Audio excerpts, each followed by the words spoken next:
ہمارے چینل سے جڑنے کے لیے YouTube پر لمبرا ایجنسی سبسکرائب کریں۔ نبی کے حکم کا بھی انتظار کرتا ہے، خیال طیبہ مجھے بے قرار کرتا ہے، نبی کے حکم کا بھی انتظار کرتا ہے،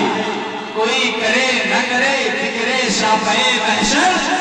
نبی کا ذکر تو پروردگار کرتا ہے، کوئی کرے نہ کرے ذکر شافع محشر، نبی کا ذکر تو پروردگار کرتا ہے۔ حضرات کے سماخانے پیغمبر عزت مآب محترم حافظ علی رضا متعلم دارالعلوم نظامیہ جو بہت ہی اچھے انداز میں نبی کی بارگاہ میں خواجہ عقیدت پیش کر رہے تھے۔ حضرات میں چاہتا ہوں بلا تاخیر اور اس مقابلے میں جو میری فہرست میں پہلا نام ہے عزت مآب محترم انصار عالم، جن کا موضوع ہے امام اعظم اور علم حدیث متعلم دارالعلوم نظامیہ۔ لیکن اس سے پہلے میں ایک اعلان کرنا چاہتا ہوں، ہر پارٹیسپیٹ کرنے والے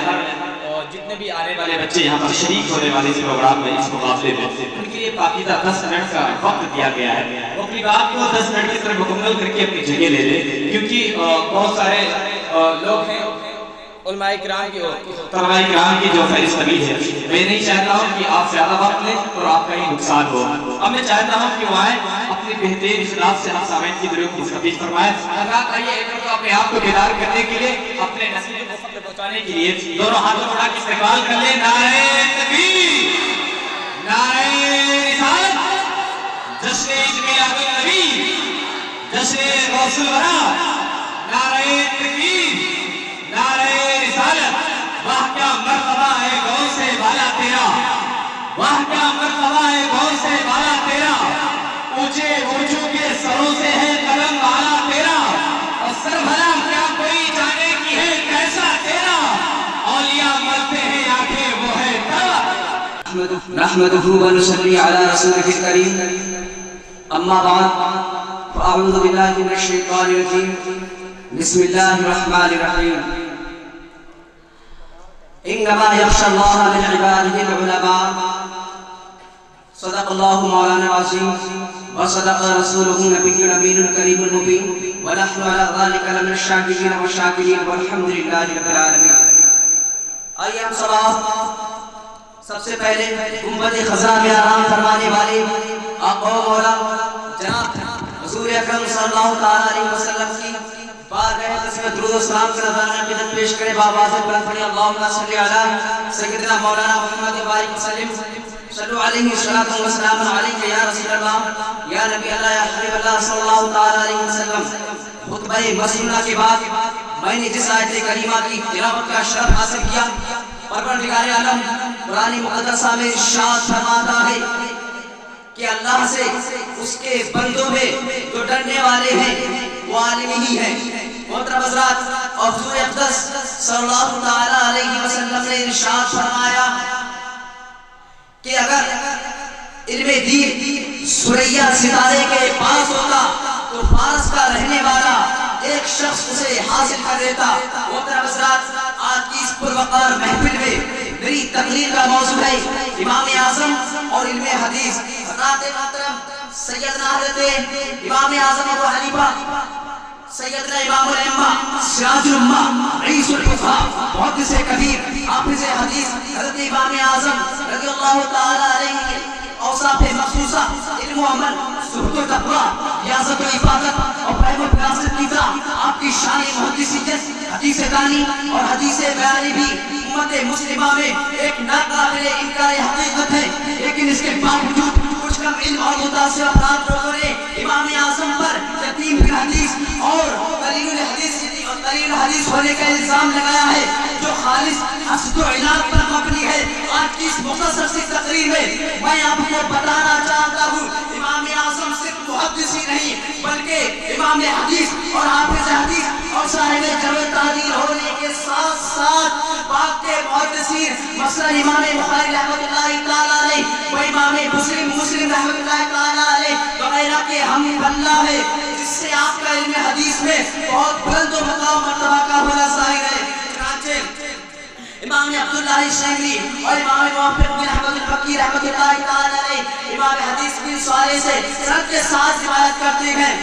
کانا ابو حنیفہ شدید الباسی عن الناسخ من الحدیث والمنسوخ فیامر بالحدیث اذا ثبت يبلغه عن النبي صلى الله تعالى عليه وسلم وعن أصحابه وكان عارفا بحديث أهل الكوفة وفقه أهل الكوفة وشديد الاتباع لما كان إليه الناس ببلده وقال كان يقول إن لكتاب الله ناسخا ومنسوخا وإن لحديث ناسخا ومنسوخا وكان حافظا لفعل رسول الله صلى الله تعالى عليه وسلم. حضرت امام اعظم ابو حنیفہ رحمۃ اللہ تعالی علیہ ناسخ حدیث کی پہچان میں بہت قائل تھے. حدیث جب نبی اکرم صلی اللہ تعالی علیہ وسلم کے اور آپ کے اصحاب سے ثابت ہوتی تھی تو آپ اس پر عمل کیا کرتے تھے اور اگر حدیث ثابت نہیں ہوا کرتی تھی آپ اس کو ترک کر دیا کرتے تھے اور حضور صلی اللہ تعالی علیہ وسلم کے آخری پھیل کے حافظ تھے. اسی طرح حضرت امام موافق رحمۃ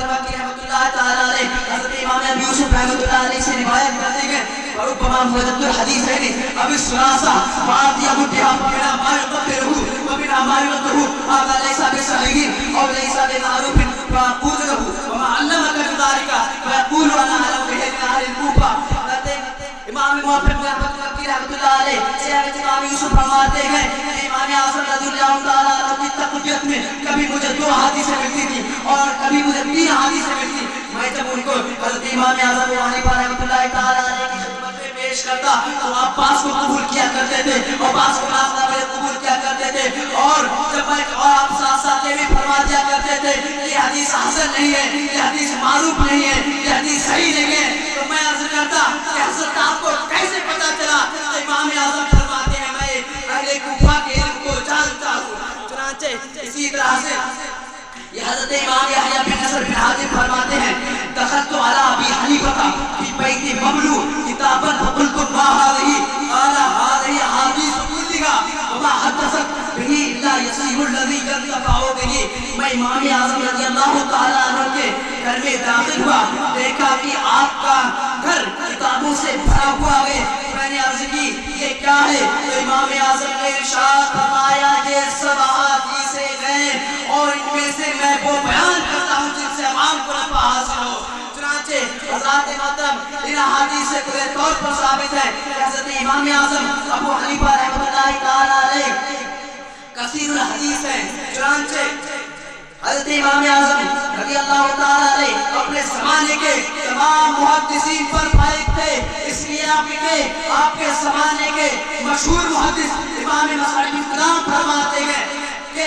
میں نے امام اعظم ابو حنیفہ رحمۃ اللہ تعالی علیہ کے ساتھ حدیث کی تحصیل کی تو حدیث امام اعظم رضی اللہ تعالی عنہ ہم سب پر غالب رہتے تھے. یعنی حدیث میں جب تلاش و جستجو کیا کرتے تھے تو امام اعظم سب سے فرسٹ رہا کرتے تھے. اور امام اعظم رحمۃ اللہ تعالی علیہ خود ارشاد فرماتے ہیں عندي صناديق الحديث ما خرجت منها الا اليسير الذي ينتفع به. میرے پاس حدیث کے بہت سے صندوق بھرے ہوئے موجود ہیں مگر میں ان میں سے وہی بیان کرتا ہوں جن سے عوام کو نفع حاصل ہو. چنانچہ امام اعظم رحمۃ اللہ تعالی علیہ بہت سے محدثین اکرام نے, آج کے جتنے محدثین ہیں انصاف پسند کوئی بھی عالم یہ نہیں کہہ سکتا کہ حضرت امام اعظم رحمۃ اللہ تعالی علیہ کو کسی نے محدثین کی فہرست میں شمار نہیں کیا ہو, کیونکہ آپ کی محدثیت کا بے شمار لوگوں نے بار بار اعتراف کیا ہے.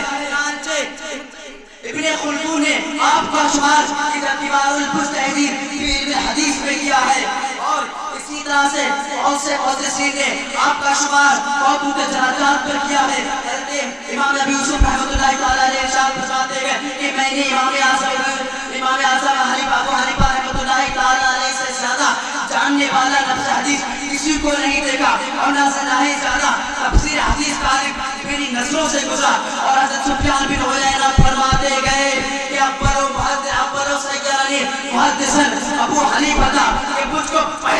سب سے پہلے بار محدث بنانے والا اگر کوئی شخص ہے تو امام اعظم ابو حنیفہ رحمۃ اللہ تعالی علیہ کی ذات اقدس ہے. اور حضرت عبداللہ بن مبارک ارشاد فرماتے گئے کہ اگر مجھے ابو حنیفہ اور سفیان بن عیینہ کا شرف حاصل نہ ہوا ہوتا تو میں بدعتی ہو جاتا. حضرات محترم ان حدیث کو جان لینے کے بعد خوب پتہ چلتا ہے کہ امام اعظم رضی اللہ تعالیٰ عنہ کو آپ کو حدیث میں کس قدر مہارت حاصل تھی. چنانچہ حضرت امام احمد بن حنبل رحمۃ اللہ تعالیٰ علیہ کے استاد اور امام بخاری رحمۃ اللہ تعالیٰ علیہ کے استاد شیخ الاسلام محدث جلیل الحافظ ابو عبد الرحمن القلی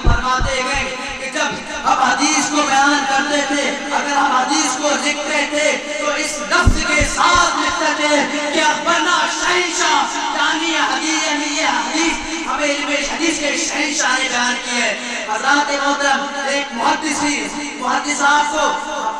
کو اپنے زمانے کا بادشاہ ہی نہیں بلکہ شہنشاہ کہہ رہے ہیں۔ اس سے پتہ چلتا ہے امام اعظم رضی اللہ تعالیٰ عنہ کتنے بڑے محدث تھے، آپ کا علم حدیث پہ کتنا بلند مقام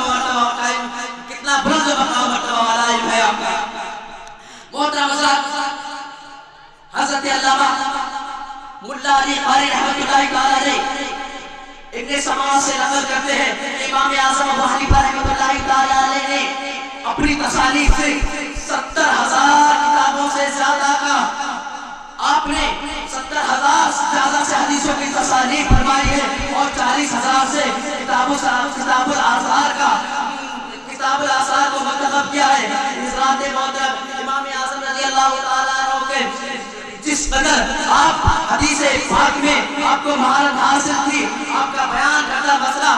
آپ کا بیان فرمودہ مسئلہ قرآن حدیث کے مطابق تھا، چنانچہ آج تک کوئی محدثین یہ ثابت نہیں کر سکا کہ آپ کا بڑا مسئلہ قرآن و حدیث کے خلاف ہے۔ چنانچہ یہی وجہ ہے ماہرین عظیمہ اور رجال اور آپ کے بعد کے محدثین حضرت امام اعظم رضی اللہ تعالیٰ عنہ کی قول کے مطابق فیصلہ دیا کرتے تھے، جن میں سے حضرت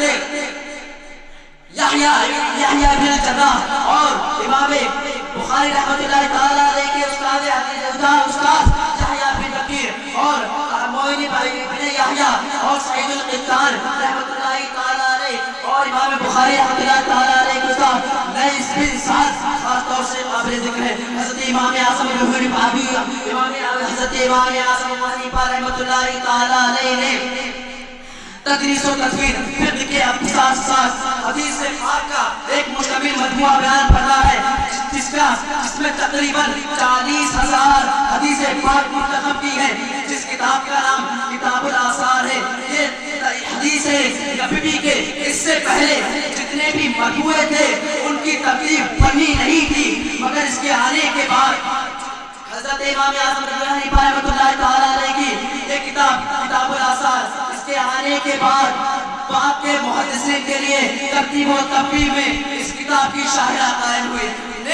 خلاصہ کلام یہ ہے کہ حضرت امام اعظم ابو حنیفہ رحمۃ اللہ تعالیٰ علیہ محدث جلیل تھے اور صاحب جرح و تعدیل ہونے کے ساتھ ساتھ آپ کثیر الحدیث ہیں، اور مخالفین کا آپ کی جانب پر یہ بغض و تہمت لگانا اور کہ امام اعظم قلیل الحدیث ہے، جو یتیم الحدیث ہے، جو خالص حسد و عناد پر مبنی ہے۔ امام اعظم رضی اللہ تعالیٰ عنہ کا جب وقت وصال قریب آیا تو آپ نے اپنے بیٹے کو بلایا اور بلا کر کہا، اے بیٹے سنو، مجھ کو 6 لاکھ حدیثیں یاد ہیں اور میں جن میں سے تم کو 6 حدیثوں سے تم کو نصیحت کروں گا۔ امام اعظم اپنی زبان اقدس سے ارشاد فرما رہے ہیں کہ مجھ کو 6 لاکھ حدیثوں حدیثیں یاد ہیں اور میں تم کو 6 حدیثوں سے نصیحت کروں گا۔ اتنا جان لینے کے بعد یہ پتہ چلتا ہے کہ امام اعظم بہت ہی بڑے محدث تھے، اور جن لوگوں نے آپ پر امام اعظم کی ذات پر وہ بغض و تہمت کا الزام لگایا ہے جو خالص حسد و عناد پر مبنی ہے۔ محترم حضرات، اللہ تبارک و تعالی ہم سب کو امام اعظم کی تعلیمات پر عمل کرنے کی توفیق عطا۔ ہمارے چینل سے جڑنے کے لیے YouTube پر لمبرا ایجنسی سبسکرائب کریں۔